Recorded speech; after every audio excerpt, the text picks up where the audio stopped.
to pause and ponder. I was canoeing today with my uncle, and I asked him something. I saw this sign. It wasn't spelled the same way, but it sounded like this thing I keep seeing in the Bible. Selah. I think it's S-E-L-A-H. And it was spelled differently on a truck when we got out to do canoeing. And I asked him what it meant.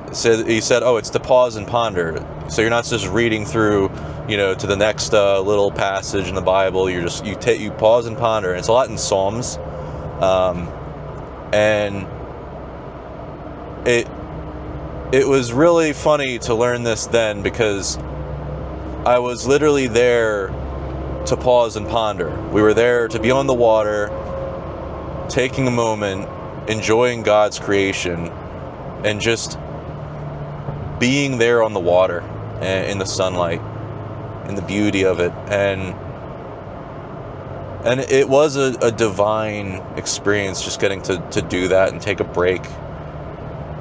And it's a little thing. It's like you could find a place near you where you can go and kayak or canoe and rent out one. I didn't realize there was one so close to me. And we talked about doing this for all my life. I remember when we were going to the canoe place, and we talked about it. We went there as kids, but it was closed because of weather, or the weather was bad, or I think it was open, but the weather was bad, and my grandpa was kind of getting there, and it would have been dangerous for him to go in the water, so we didn't. But I just remember, that always stuck in my mind that we had to do that someday. So we finally got around to it, and it just felt like a divine experience. And I have a feeling that I'm going to invite a lot of friends to go canoeing and kayaking sometime. Even though I just started, it's just one of those things that I'm finally fitting into my life.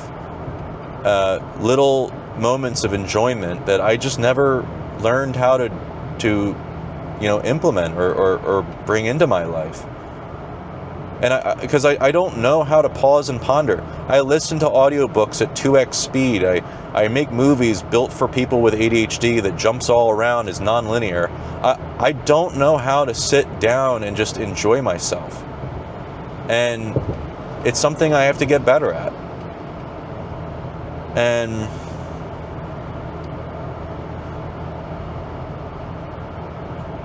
I pray that I do. And I pray that you do too. Because I think it's in those moments of Selah, pausing and pondering, that's where you get close to God. You need those moments. We live in a world that things are rushing and constantly moving. We're seeking distractions. We're getting distracted constantly. Recently someone said that these phones that we have, these devices with social media, they're devil boxes, which is crazy for me to say as a person who relies on them for just about everything. But they are. You are basically pointing a weapon at your brain to disrupt you from anything productive or of substance in life. And you have to learn how to do technological jujitsu in order to avoid these distractions. And it still is very challenging, even if you know what to do. Like, I've learned to, if I need to, at the extreme, turn off all notifications, do not disturb, make your phone screen black and white, turn on night mode so it doesn't strain your eyes, and that way it looks really boring to look at, and it doesn't engage your brain so much. Like the way that they make the color of icons whenever you get a notification, it's bright red, just like a forbidden fruit that we love to grab onto, And so it's nice to just shut that off. Like, I might even employ a day in my schedule, in my life, where I leave my phone at home. I don't use my phone all day. I need to have that at some point. A day where, I don't do anything. I love the articles from big CEOs who, and don't get me wrong, I don't think there's anything wrong with becoming as successful as you can be and you know, chasing the American dream. I want to do that for myself. But what really bugs me is when I see these big billionaire CEOs or millionaire CEOs, whatever, who own their own company, who then, you know, they get the reward of working all day, every day. That's fine by them. If you want that, if that's your life, you get rewarded for it. I love the articles where they say, well, if I can do it, so can you. Are you kidding me? No. You know, you are getting rewarded for it. Yes. I mean, no, yes, there's risk. There's risk in creating a business. There's risk in working hard and investing. But you aren't an employee. No employee is going to, in any right sense of the mind, work themselves to death for a company that doesn't reward them. It just makes sense. But that's what we have to do. But these big, like, CEOs, they're like, oh, well, you know, you have to get there. That's how you're going to get to success. No, you get to success by solving a problem in the world. You create a business that solves a problem, a need that people have.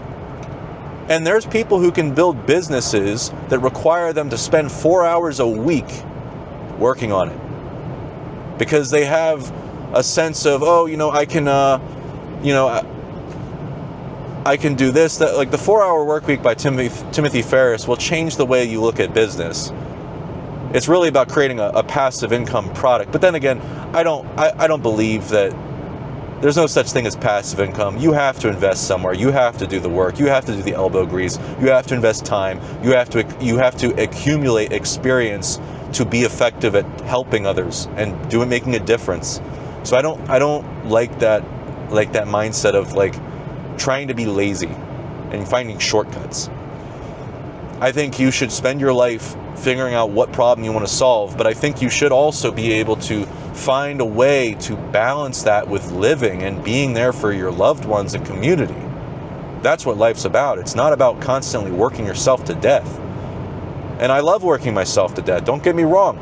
I've always just burned myself out and destroyed myself working on stuff. I love it. I love it. It's great. It's a great distraction. It allows you to forget about the inner turmoil, the things, the deep introspective problems that you don't want to confront. It's great. But you do need to confront that at some point. You do need to confront your morality. You need to pause and ponder. You need to come back to what matters, and what matters is coming back to your relationship with God and taking a day with Him to pray with Him and ask Him questions. What do you want of me? What do you need? Get to a place of silence. Silence the mind. Silence the distractions. Silence the phone. Pause. Ponder. Ask Him, what do you need of me? Because if you're spending your life running yourself ragged, trying to do all sorts of things, be everything you can be, you could spend your life doing things that don't actually matter. And forget that what you are here for is making the world a better place. And that might not be, it probably isn't, becoming the most successful CEO in the world. It isn't being president. It isn't being anything other than what does the most good in loving the people around you. And maybe loving the people around you means, for me, I think making great movies that are as positive as possible is that's a good guess for me. The best guess I can come up with is for my career, loving the world, putting love out there. But you know, I still prioritize God. I still prioritize the people in my life, my family, my friends, my church members. I've learned how to do that this year, and I'm grateful for that. I'm blessed for that, you know. because it's brought so much love. The return on investment for that is so much better than anything I ever got out of spending my life trying to pursue making movies and being great at making movies. Who cares about what you do? It's what you do for others. And God's going to direct you to how to do that the best way you can. And in order to hear him, comes back to Selah, pause and ponder. And there's a book that I recommend. It's called Practicing the Way by, I forget, Joshua something. I don't know. Maybe I put it on the screen, but I think that was the book. But it's very much about, you need to go on those walks. You need to go in nature. You need to spend time alone and in silence in order to hear God and to have that relationship with him.